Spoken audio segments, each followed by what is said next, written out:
but Super Ken himself has played so many times up against Tsujin back he was playing when he was playing FPL. So this is gonna be an important match for the two junglers that we have right now. Your casters, Wolf and Naisu. Nicely. I am so excited about this Lancelot versus Ling matchup. Wolf, when was the last time we saw Ling, man? You know, maybe it man. pops up occasionally in different parts of the world. But for the most part, he's not really in the meta, right? This is not a hero that we typically see currently in the meta. It's great to see it, though. Game 1 in the best of 3, again, all this, you know, at the end of the day, we're going to see some more teams go home, of course, here in the quarterfinals. But this is a bit of a risk. I have to say, it's been, you know, one of the things about Ling is obviously he can still provide quite a bit of damage output, quite mobile himself, but, you know, in a way, you're going to have to go ahead and support this. It's a lot harder to do that rather than a Lancelot. But they both, I will say this, the caveat there is they both can kind of take care of themselves. Like if Ling gets in a bad situation, he's most likely going to be able to survive with his mobility. You could say the same thing about Lance, you know, and it's just, why do you think that is? Why isn't Ling so often in the current meta? Yeah, it kind of farms slower than most of the junglers. It's more like, why would you go for the Ling if there's like Hayabusa, there's Lancelot? It's like he's just at the bottom of the list. And partly because you need a lot of farm on Ling, and also you can easily pressure him in the jungle. Let's see if I do that. He is going to make his way up here to this fight, though. A lot of Flicker is already burned. RWM dropped down too. And Sutsujin will get the turtle, but the first blood going over to Super Ken. A bit of a trade there. Objective for the first blood. DFYG, though, with that first blood going in the hands of Super Ken here on this lane, are just going to help his case even further. You know, you can scale up faster on this Ling, who, like you mentioned, Wolf, might jungle a little bit slower in comparison to the Lancelot. So it's going to be up to RRQ Hoshi to find something across the map. But this is the thing now, too. When you have that level 4 available on the choke, you know that's going to be the play to make. And speaking of the roams, man, Edok on this Tigreal once again. We got to see the Tigreal in the hands of RRQ Hoshi in their game against Team Falcons. And that's what we talked about after the patch came out. Had some of its improvement there, right? If for you guys that don't know, his second skill, the Sacred Hammer, it now is faster, man. It actually happens so quick. Oh, just like this. Pressure up top. Diamond Tempest Blade's going to be used as well, and that is a clean, easy kill in the top lane. Had the best game for Diamond for sure. Dying twice already the first 3 minutes of the game, and gonna be up against Esmeralda. It's not gonna get easier for Dyron in the next few minutes. However, for RQ Hoshi, I think if they're looking for something that's really positive for them is this gold lane. I've seen Toy deny one of the carts against Long, and it kind of tells me that Toy will, you know, having level 6 and then Long only having level 5, that kind of tells me that there is a massive lead for this Claude over this Harriet, which is always going to be a welcome sight for RQ Hoshi. Because if you look at their heroes, all of their heroes do not really pressure this Claude in the late game. Like, when it comes to a head-on collision versus the Claude, that's why we'll always be happy in this scenario, as there will be a kill up top. Finally, a recovery for Dyron. Yeah, I'm putting them on the board here for RQ Hoshi. Turtle's coming up, second one of the game. Zed going to go ahead and poke down Edok a bit. Oh, that's what I'm talking about with the implosion as well. They're going to go for Zed. Zed uses the kick into the RWM, so that's a kill secured now as Edok falls. Great play there from Zed. You know, he's the one that he started to get zoned out in and then crowd controlled with the implosion. But then because of the real world manipulation from E1, they were able to win that fight, but they're still fighting for this turtle. Feathered airstrike. Whoa! The damage on Vel. Sutsujin will secure that second turtle for RQ Hoshi.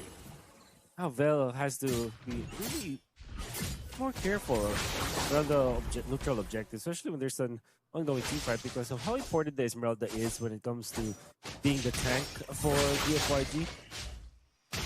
This Esmeralda needs a lot of farm in order for him to kind of accomplish his job and allow this to have more time and space to end the kill. And him dying twice back to back in a span of what? 2 minutes? 2 minutes, yeah. Actually. Turret has been destroyed. It's not gonna be good for this Esmeralda. And now might die the third time in the span of, oh my goodness, 3 straight deaths for Vel not a welcome sight for DFYG. And even Super Ken is now a little bit behind over to the Lancelot. Okay. I don't know if he's going to be able to catch Rins. Yeah, the little wings by wings keeping Rins alive. And just as you said it, Wolf, this is not a game for Vel right now. The further you fall behind, too, on this Esmeralda, you know, the worse it's going to be for DFYG. And that seems to be a case even in the jungle. To an extent, Super Ken's doing okay, you know, after he got that first kill early on. But Susujin's starting to go ahead and take it away, right? He's scaling up a little bit faster. He's got a little bit higher levels against Super Ken. And all Super Ken can really do is continue to farm. Look at that once again. They're going to go for Zed. Zed won't be able to escape this time as Dyron cleaning up the kill. Super Ken's going to jump in. Pop the blades already. He's going to be going for Rins, but can't get him with the wings by wings again. Rins stays alive. And now Toy, it's a gold laner duet in the jungle, but no one goes down. Interestingly enough, it just doesn't seem like they have enough damage just yet. It's a little too early for these gold laners to pop off. Yeah. And now for DFYG, they're going to be having two problems that they have to face. First is Tsujin, who is now level 11 compared to Super Ken's level 10. I mean, Super Ken haven't died yet, but Tsujin is having so much fun. We'll get the turtle again.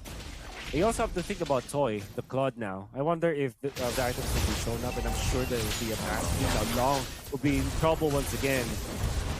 He pops his summon forwards. The team's going to try to help him. Vel solo again with a feather airstrike. A huge setup coming on through. We'll be able to take down Vel and gets the flicker out from Zed. Tempest Blade's going to be used for Juke with a BMI, and now Super Ken, he's frustrated, man. How many times have he Tempest Blades and not been able to get a kill? Oh, that's going to be very frustrating. Doesn't have the retribution, so now Dyron and the gang, they can actually pressure him in here. Tsujin doesn't have the retribution, doesn't need it. It's level 12 compared to Super Ken's level 11.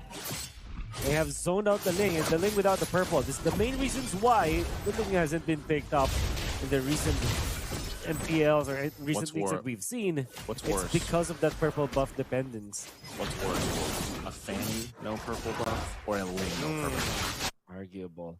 I've seen a Fanny be...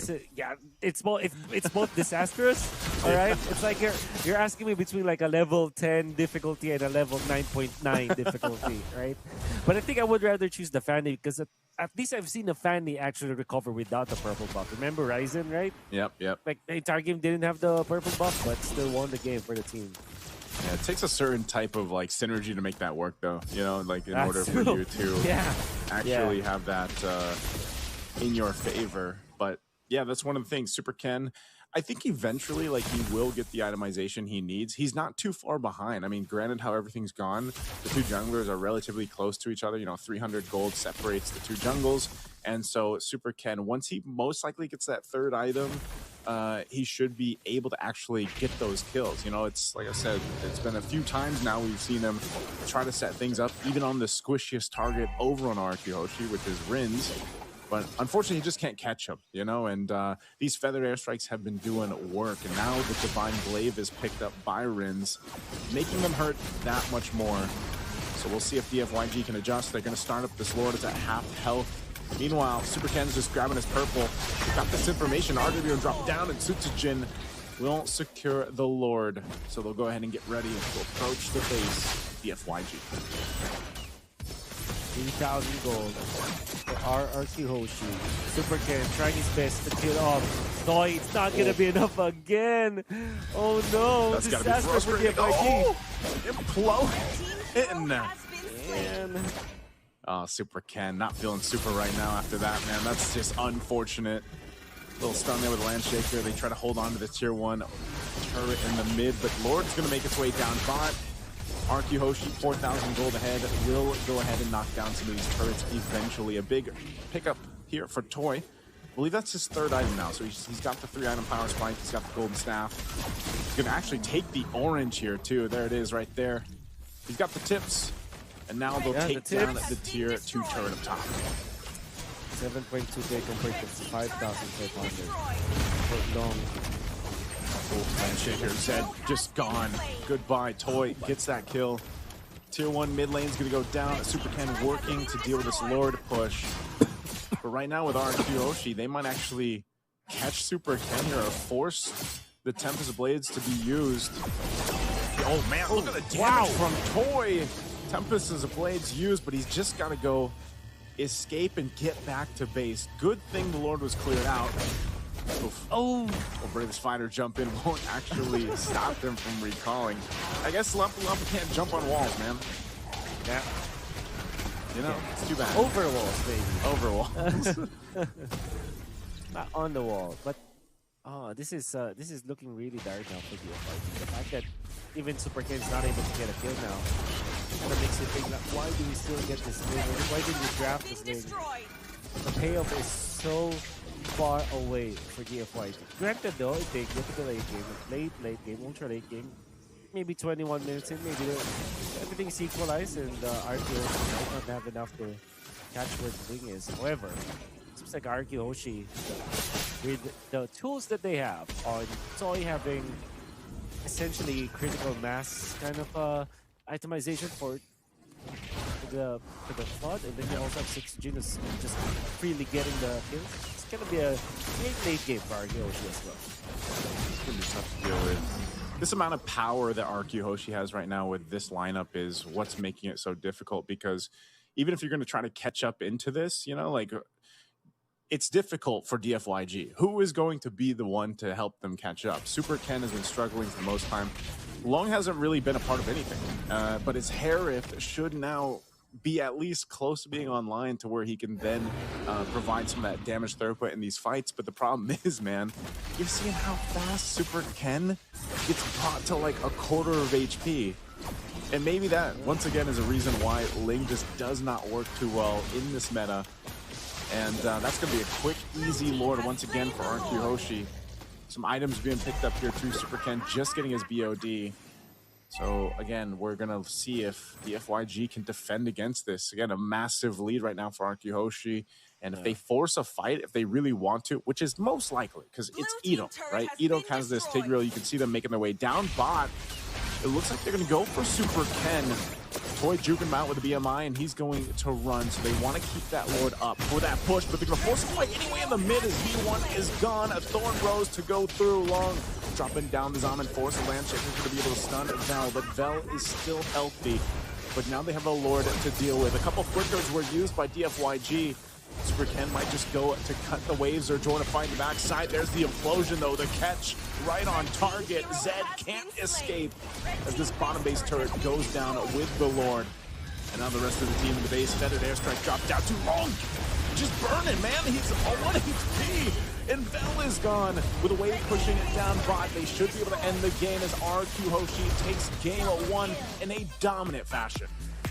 Super dominant fashion for RRQ Hoshi.